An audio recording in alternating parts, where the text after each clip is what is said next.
Ça fait maintenant plusieurs semaines que j'entraîne une poignée d'assistants virtuels. Tu vois, des fois, je me dis, ah, je suis trop exigeant, j'en demande trop. Parce que tu vois, la vérité, c'est qu'elles sont débutantes, donc bah, elles font toutes les erreurs des débutantes. Et c'est normal, en fait. J'ai déjà fait une vidéo dans laquelle j'explique que les erreurs, la quantité d'erreurs que tu vas faire va être corrélée à ta vitesse de progression. Et tu vois, là où pour moi, le vrai challenge dans ce programme, c'est pas transmettre la théorie, c'est pas transmettre le savoir-faire ou la pratique. Parce qu'en vérité, ça, c'est très facile. Enfin, tu vois, tu peux demander à l'IA de t'apprendre, tu as plein de tutoriels sur YouTube. Le vrai challenge, c'est transmettre le savoir-être. Pourquoi? Parce que, en tant qu'entrepreneur, si tu te retrouves avec une assistante qui est excellente d'un point de vue opérationnel, mais qui n'a pas le savoir-être, ou que c'est relou, tu vas pas tenir dans le temps, tu vas la virer, en fait, elle va te saouler. À l'opposé, une assistante qui est moyenne ou OK sur la théorie et la pratique, l'opérationnel, mais qui est excellente d'un point de vue savoir-être, tu vas avoir beaucoup plus de patience, en fait, pour l'aider, l'accompagner, la coacher, en fait, tu vois, ce qui va avoir un très haut niveau de coachabilité pour être l'assistante dont tu rêves. Et tu vois, toi, en tant qu'assistante virtuelle, il faut que tu te sortes de cette idée, je suis une petite freelance exécutante. Non, parce que tant que tu te considères juste comme une exécutante, tu seras pas une assistante, tu seras juste une assistée. Je te donne, donc là, je découvre, tu vois, des petites pépites que tu ne trouves dans aucune formation et qui pourtant sont vraiment des game changers et font partie de ce genre de choses qui vont avoir beaucoup d'impact sur ton savoir-être. Ce truc-là, c'est une blague, tu vois, entre CEO, on en rigole, tu sais que des fois, tu parles avec un collaborateur, tu poses une question, t'es sur le chat, t'es sur Skype, t'es sur WhatsApp, t'es sur dédicace à ceux qui ont connu Skype. Contact est en train d'écrire. Tu attends sa réponse. 10 secondes, 20 secondes, secondes. Rien ne se passe. 60 secondes. Et là, la notification est en train d'écrire disparaît. Alors ça fait 60 secondes que tu attends comme un con.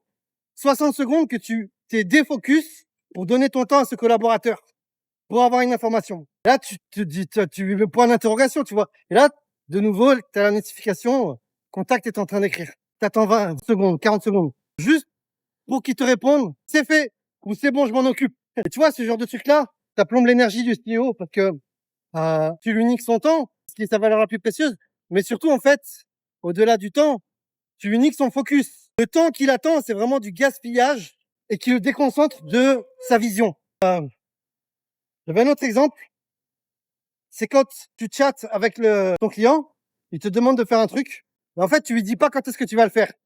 Nous, qu'est-ce qui se passe? C'est que dans ces cas-là, on attend comme un con, parce qu'on se dit que tu vas le faire tout de suite. Alors que tu vois, en réalité, on n'a pas besoin que tu le fasses tout de suite, hein. Tu peux le délayer, tu peux avoir d'autres priorités, d'autres choses à faire avant, et le dire. Nous, dans ce cas-là, ce qu'on attend, c'est que tu nous dises, c'est bon, ça sera fait pour 14 heures, ou je le fais demain, ou je le rajoute à ma to-do list, ça sera fait vendredi. Mais si tu ne dis pas que tu vas le faire plus tard, on attend comme des cons que tu vas le faire maintenant.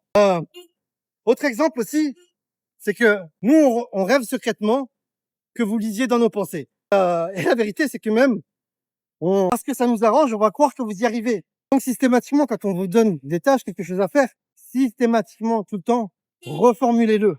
Et là, je vois bien que c'est pas facile, mais quelque chose qui va être game changer, c'est ta capacité à être précise dans l'éloquence et ta communication. C'est-à-dire que tu vois, plus tu vas travailler avec des entrepreneurs qui ont un niveau avancé, tu verras, c'est des gens c'est des bons communicants. C'est des gens qui sont très précis dans ce qu'ils veulent, ce qu'ils disent.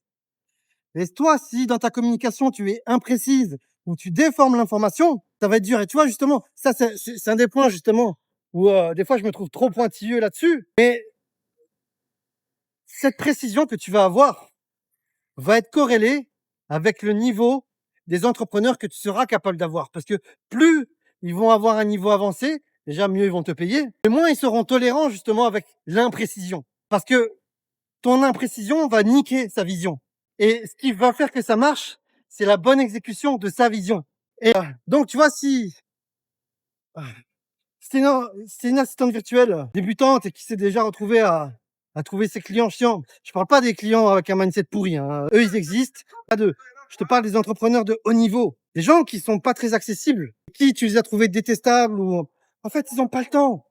C'est pas qu'ils sont cons, qu'ils ont pas le temps pour de l'imprécision. Ils ont pas le temps, pour, une attitude de débutante. Et donc, si tu veux accompagner des gens de haut niveau, dis-toi bien que, en fait, lorsque tu vas avoir le plus besoin d'être à haut niveau, c'est pas dans la théorie, c'est pas dans le savoir-faire. Bien sûr, ça joue, mais encore une fois, si tu peux être 10 sur 10 sur le savoir-faire, sur l'opérationnel. Si ton savoir-être, c'est un 7 sur 10, tu pourras travailler qu'avec des clients 7 sur 10, tu vois. Les gens qui débutent et qui, eux, seront plus tolérants. Voilà, je sais pas si j'ai réussi à dire ce que je voulais dire aussi bien que j'aurais aimé. Mais ce que je te propose, tu vois, c'est déjà de liker cette vidéo, t'abonner, de cliquer sur la cloche si c'est pas encore fait, de me dire dans les commentaires justement que tu sois entrepreneur, d'abord si tu es un entrepreneur, ou une assistante virtuelle ou un freelance, et qu'est-ce qui te parle justement dans cette vision, dans ce que je viens de partager avec toi. Est-ce que ça te rappelle des anecdotes, des trucs marrants, ou même des trucs compliqués, mais surtout des leçons qui montrent que tu as compris ce truc-là et que tu as pris du niveau. Je te dis à très bientôt. Ciao.